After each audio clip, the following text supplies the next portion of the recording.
깊은 밤, 당신의 영혼을 비추는 푸른 문장의 빛, 푸른밤 도서관에 오신 것을 환영합니다. 서가의 먼지를 털어내고 우리가 오늘 함께 펼쳐볼 기록은 프랑스 절대왕정의 화려한 태양 뒤에 숨겨진 가장 서늘하고도 기묘한 수수께끼, 철가면의 사나이에 관한 이야기입니다. 기록조차 거부당했던 한 인간의 생애를 이제 가장 깊고 상세한 서사로 마주해보려 합니다. 1703년 11월 19일 밤, 프랑스 파리의 하늘은 유독 검은 구름에 뒤덮여 있었습니다. 절대왕정의 권위를 상징하는 거대한 석조 요새, 바스티유 감옥의 높은 성벽 위로는 차가운 겨울비가 들이치고 있었죠. 그 요새의 가장 깊숙한 곳, 외부와는 완벽히 단절된 특별구역의 한 감방에서 인류 역사상 가장 기묘한 수수께끼였던 한 남자가 마지막 숨을 내뱉었습니다. 그가 숨을 거두는 순간 곁을 지킨 것은 따뜻한 가족의 손길도 신의 자비를 구하는 사제의 평온한 기도문도 아니었습니다. 오직 국왕 루이 14세의 밀명을 철저히 수행하는 냉혹한 간수들과 죽음보다 무거운 비밀을 서약한 사제만이 그가 떠난 자리를 지켰습니다. 그의 심장이 멈추자마자 바스티유의 소장생 마르는 기다렸다는 듯 기괴할 정도로 신속하고 치밀한 사후 처리에 착수했습니다. 이것은 한 인간에 대한 마지막 예우가 아니라 그가 이 세상에 존재했다는 입자 하나까지도 완벽하게 소거하기 위한 관계 어린 기록 말사령의 시작이었습니다. 가장 먼저 행해진 일은 죄수가 34년 동안 자신의 얼굴을 숨겨야 했던 그 지독한 가면을 제거하는 일이었습니다. 소장은 떨리는 손으로 죄수의 가면을 벗겼습니다. 하지만 그가 본 얼굴이 무엇이었는지, 그가 본 진실이 어떤 충격이었는지는 기록되지 않았습니다. 가면은 벗겨지자마자 그 자리에서 부서져 불길 속에 던져졌습니다. 죄수의 얼굴은 즉시 하얀 천으로 겹겹이 쌓여 먹혔고 누구도 그 이목구비를 식별할 수 없도록 조치되었습니다. 본격적인 소거 작업은 그가 머물던 방의 모든 물건으로 번졌습니다. 34년이라는 긴 세월 동안 죄수의 체온이 닿았던 낡은 참나무 침대, 정교하게 세공되어 그가 유일하게 위안을 삼았던 고급 가구들, 그가 한 장씩 넘겨가며 고독을 달랬을 책들과 손때 묻은 옷가지들이 모두 감옥 앞마당으로 끌려나갔습니다. 그리고는 거대한 불길 속에 던져졌습니다. 검은 연기가 바스티유의 하늘을 덮었지만 그것은 단순한 연기가 아니라 한 인간의 역사가 타오르는 소리였습니다. 간수들은 여기서 멈추지 않았습니다. 죄수가 식사할 때 사용하던 화려한 은쟁반과 은수저들은 뜨거운 용광로에 던져져 형체도 없이 녹여졌습니다.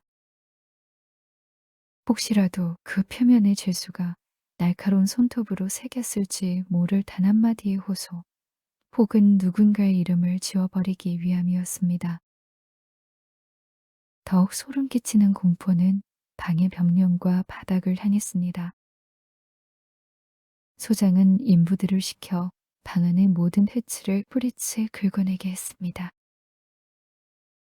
벽 속에 숨겨진 작은 틈 하나, 그가 남겼을지도 모를 희미한 핏자국 하나까지 용납하지 않겠다는 국왕의 의지였습니다.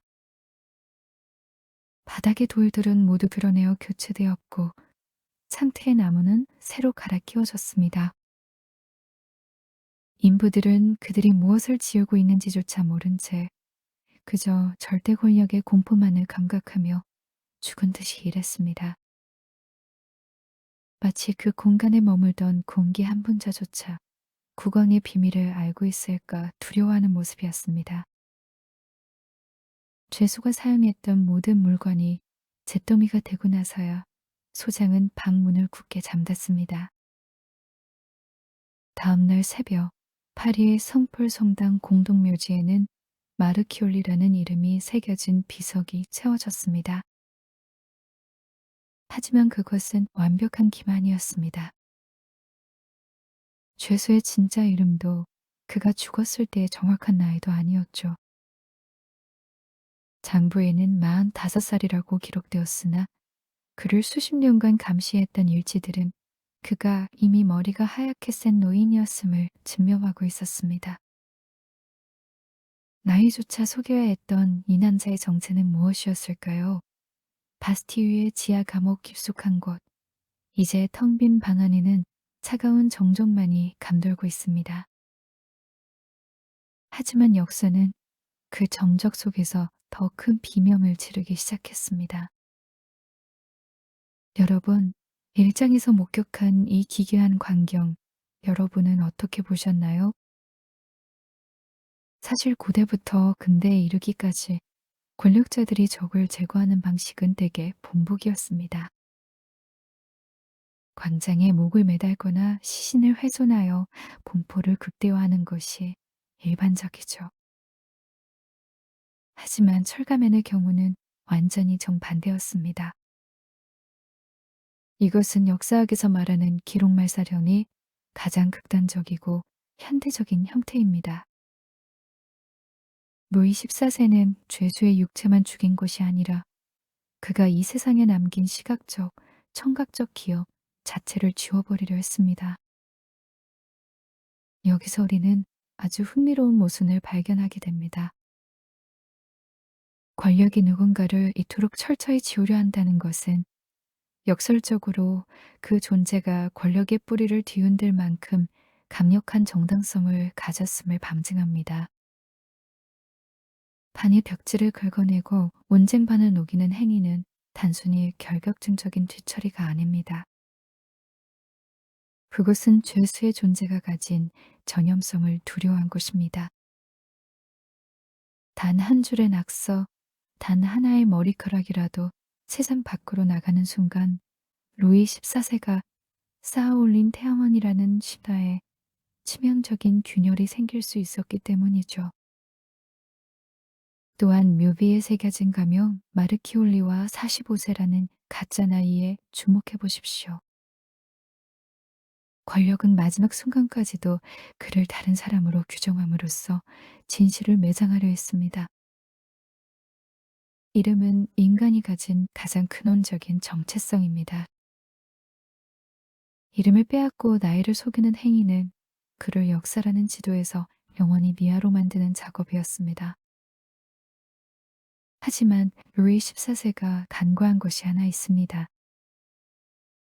존재를 지우기 위해 쏟아부은 그 과도한 폭력의 흔적이 오히려 후대 사람들에게 여기에 엄청난 것이 숨겨져 있다는 강력한 이정표가 되었다는 사실입니다. 우리는 이제 이 장에서 그가 누렸던 기묘한 특권들을 살펴볼 것입니다. 왜 그는 죄수이면서도 왕처럼 먹고 자야 했을까요? 지우고 싶었지만 동시에 애호해야만 했던 그 가면 뒤에 모순된 삶 속으로 더 깊이 들어가 보겠습니다.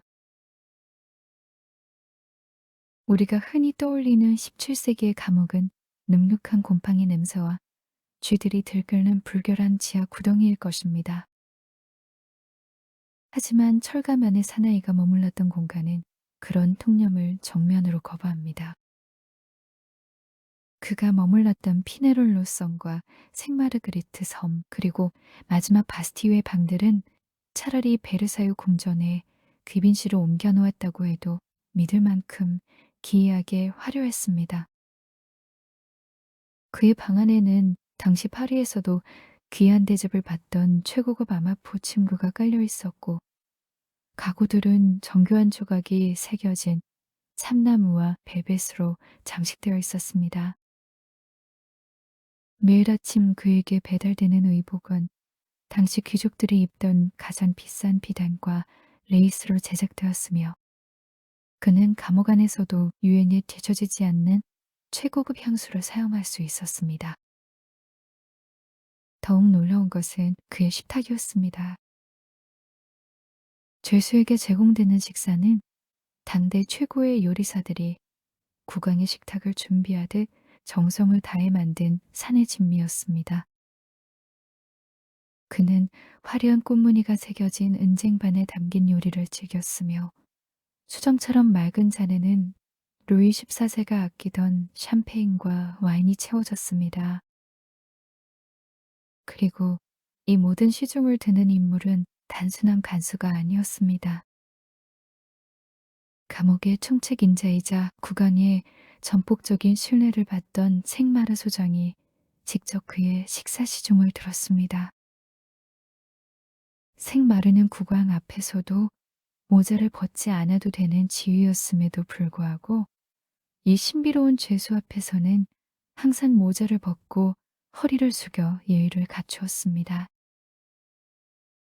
죄수가 음악을 듣고 싶어 하면 요새에서 가장 뛰어난 연주자들이 그의 방문 앞에서 보이지 않게 악기를 연주하며 고독을 달래주었습니다. 그러나 이 모든 황금빛 대접은 얼굴을 가려야 한다는 단 하나의 잔혹한 형벌을 더욱 돋보이게 하는 장식일 뿐이었습니다.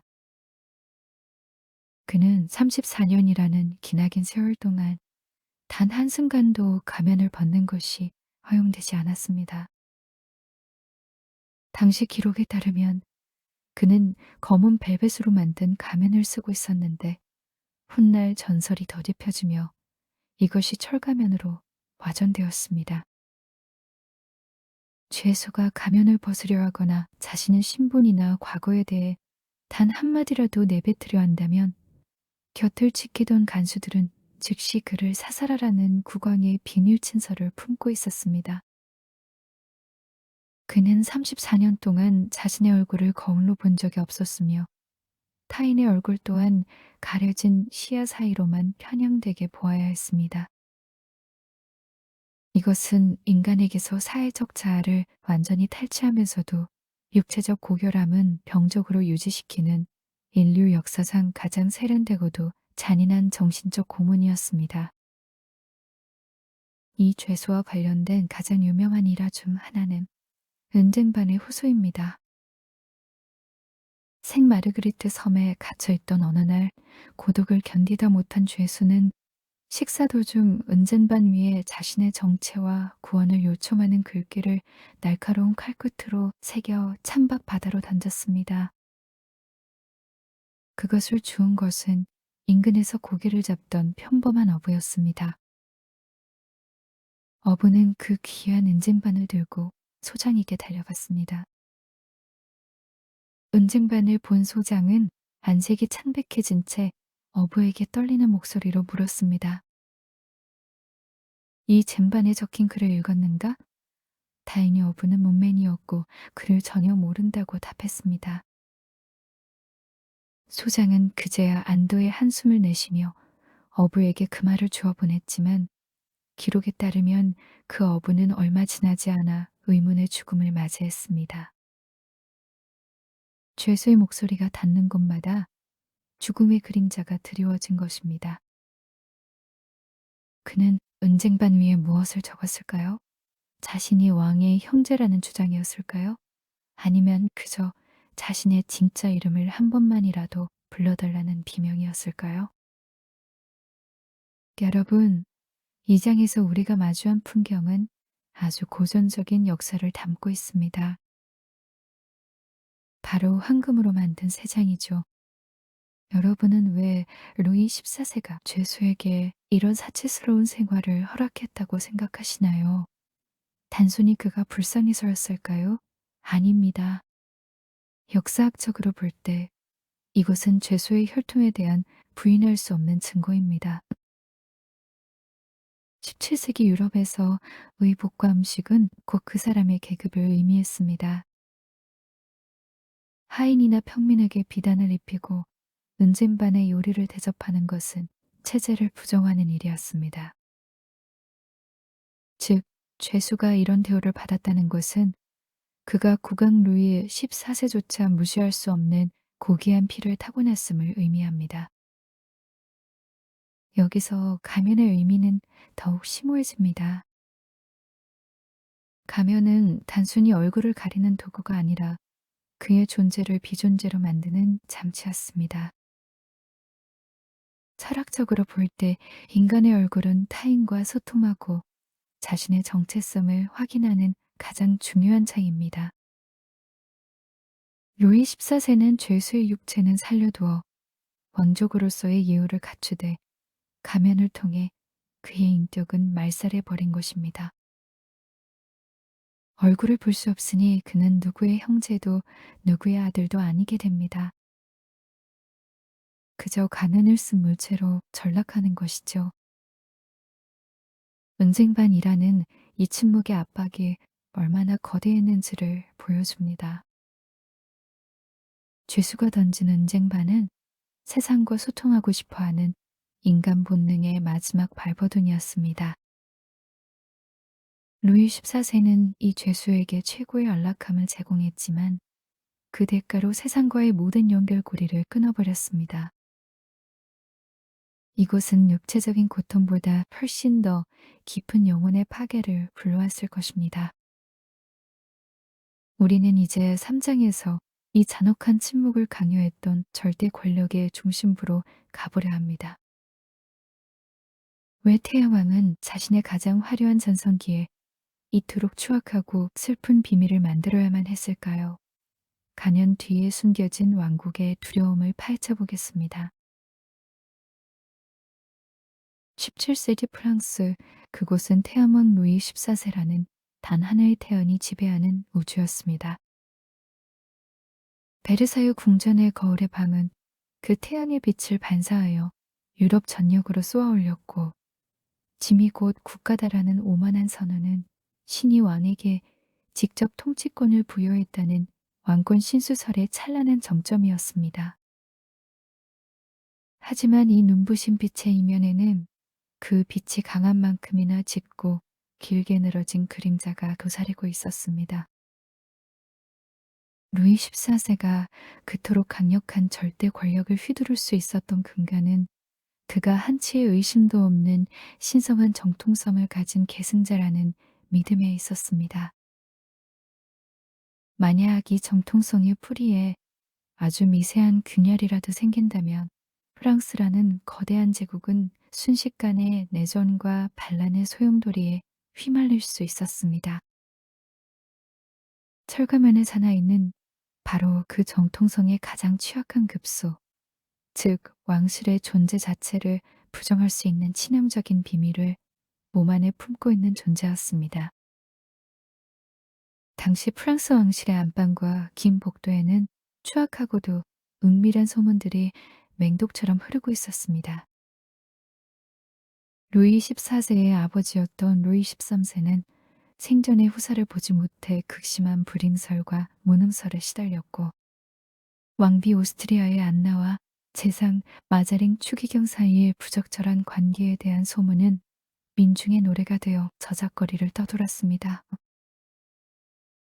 이런 배경 속에서 만약 루이 14세가 왕의 친자가 아니라는 사실이 밝혀지거나 혹은 그보다 먼저 태어난 숨겨진 형제가 존재한다는 사실이 드러난다면 어떻게 될까요?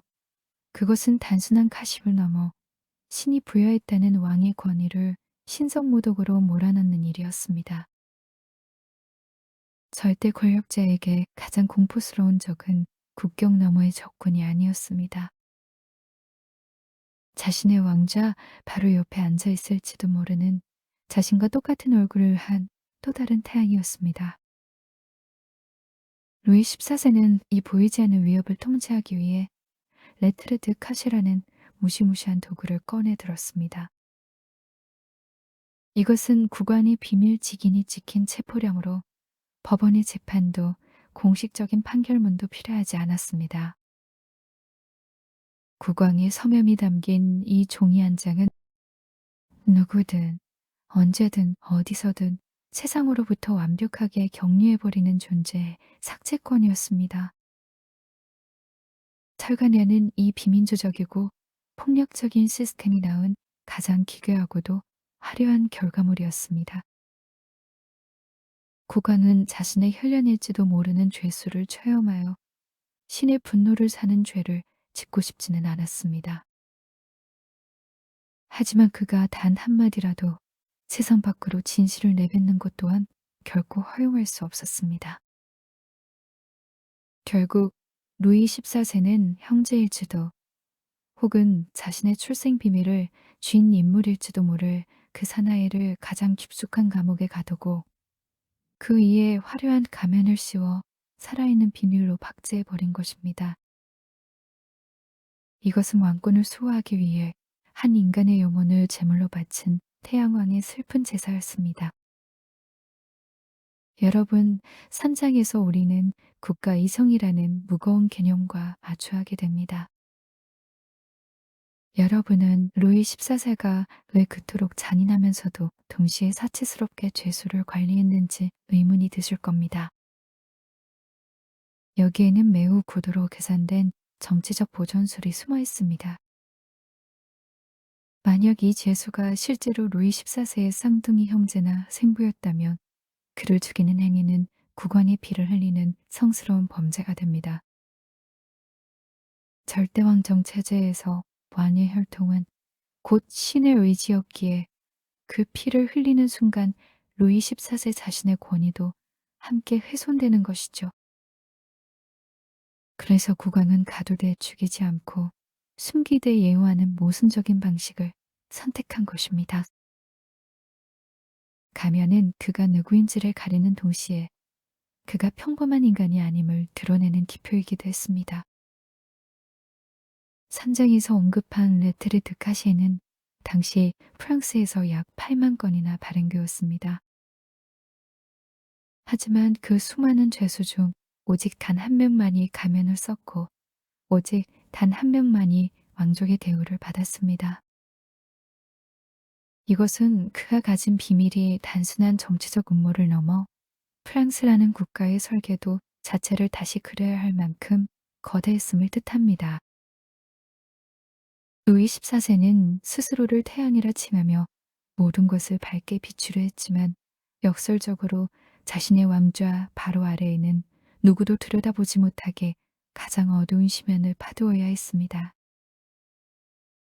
태양왕의 찬란한 전성기는 이 어두운 비밀이 완벽하게 봉인되었을 때만 유지될 수 있었던 위태로운 빛이었습니다.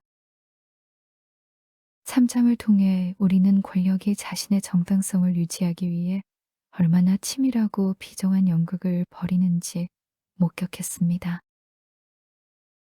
이 연극은 이제 4장에서 그가면 뒤에 숨겨진 구체적인 얼굴들을 추적하는 역사적 탐정물로 이어질 것입니다. 과연 그 사나이는 왕과 똑같은 얼굴을 한 쌍둥이였을까요? 아니면 왕의 근원을 알고 있던 그림자였을까요? 1703년 죄수가 사망한 이후 프랑스 역사는 거대한 탐정 소설의 무대가 되었습니다. 사람들은 질문하기 시작했습니다. 도대체 누구였기에 그토록 완벽하게 지워져야 했는가?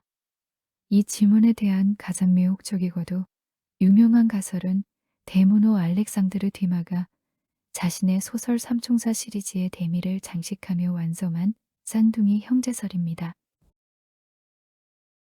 1638년 루이 14세가 태어나던 날, 사실은 두 명의 왕자가 태어났다는 시나리오죠.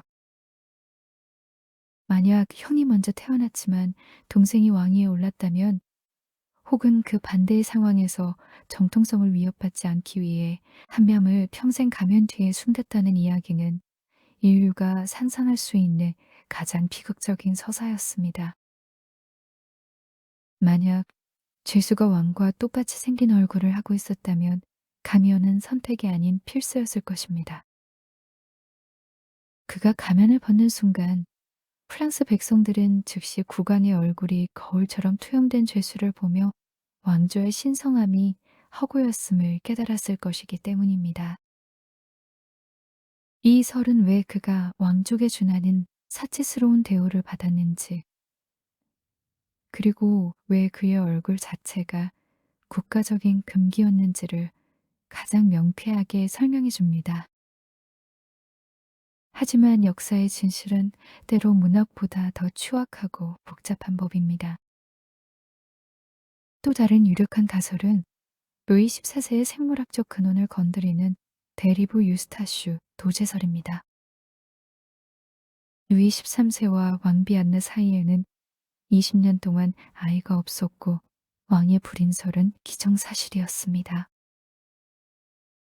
왕실의 정통성을 수호하기 위해 은밀히 들여보낸 대리부가 사실은 루이 14세의 진짜 아버지였고 루이 14세가 성인이 되어 권력을 잡은 뒤 자신의 출생 비밀을 알고 있는 친부를 죽일 순 없어 영원히 입을 막기 위해 가두었다는 설입니다.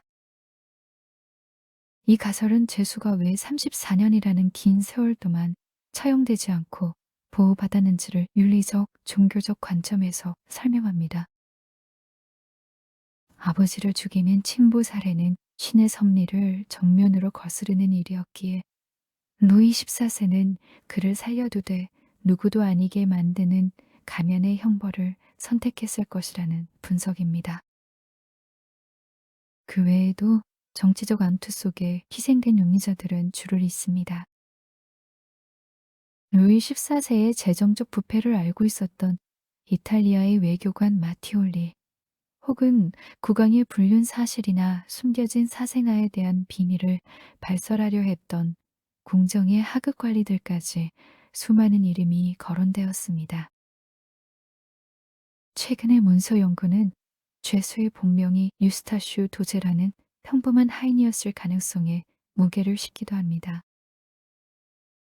하지만 일개 하인이 왜 국왕의 직속 관리를 받으며 은쟁반이 담긴 요리를 먹고 34년 동안이나 국가적인 예산이 투입되는 비밀 호송 작전의 주인공이 되었는지는 여전히 역사적 공백으로 남아 있습니다.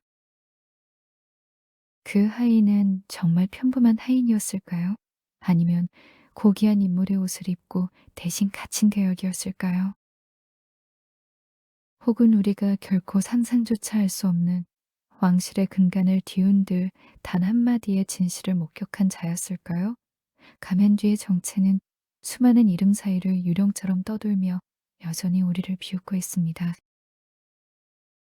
여러분, 사장에서 우리는 역사학의 두 얼굴을 마주하게 됩니다.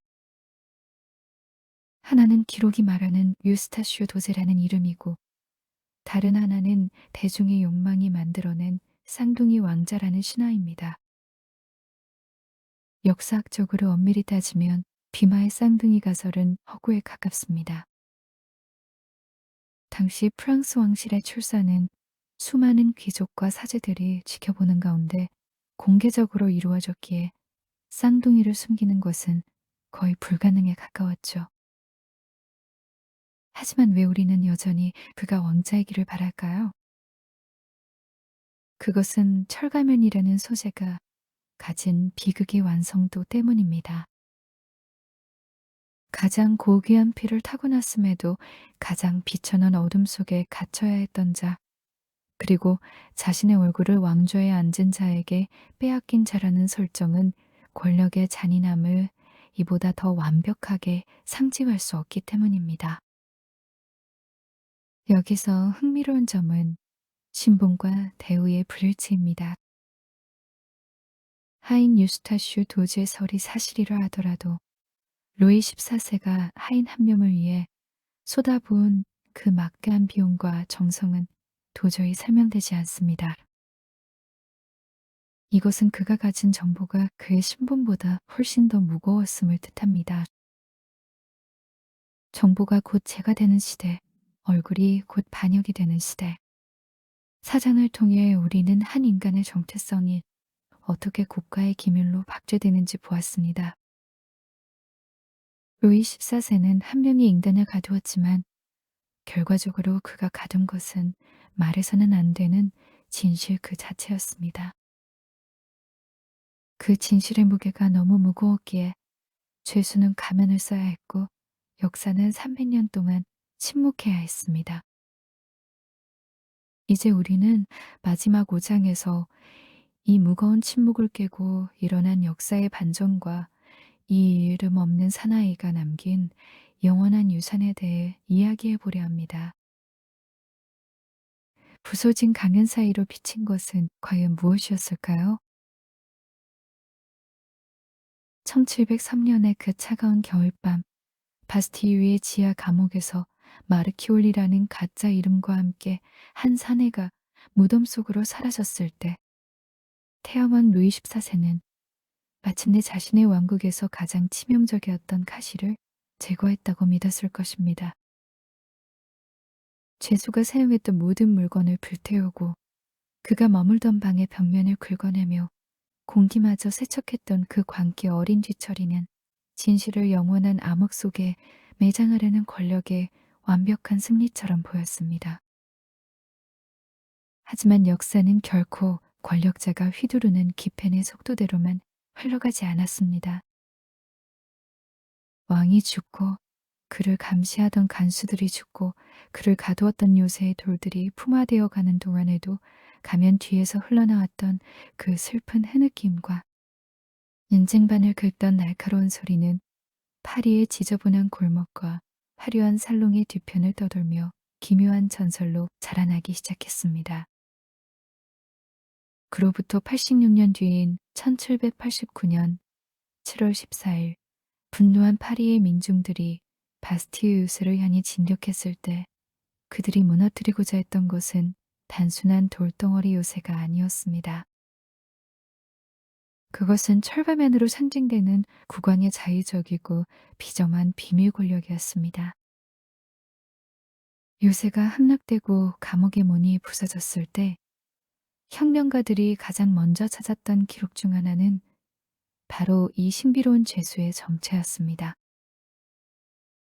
비록 루이 14세가 대부분의 문서를 소개했지만 남겨준 몇 줄의 간소일지와 죄수 명단은 오히려 사람들의 상상력에 불을 지폈습니다. 이름도 얼굴도 빼앗긴 채 34년을 갇혀 살았던 한 남자의 이야기는 전제 군주제의 잔인함을 고발하는 가장 강력한 상징이 되었고, 시민들은 그 부서진 가면의 조각들 속에서 자신들이 누려야 할 아이 권리와 인권이라는 새로운 시대의 가치를 발견해냈습니다. 이제 철가면은 함령의 불운한 죄수를 넘어 인류 공통의 문화적 유산이자 거대한 신화가 되었습니다. 볼테르로부터 시작되어 알렉산드 디마에 의해 완성된 이 서사는 수백 권의 책과 영화, 예술 작품 속에서 끊임없이 변주되며 부활했습니다.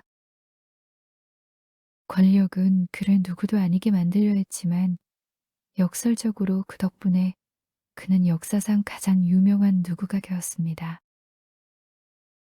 34년의 감금은 그를 낡은 죄수복을 입은 노인이 아닌 절대 권력에 저항하는 인간 존엄의 불매라는 아이콘으로 승화시켰습니다.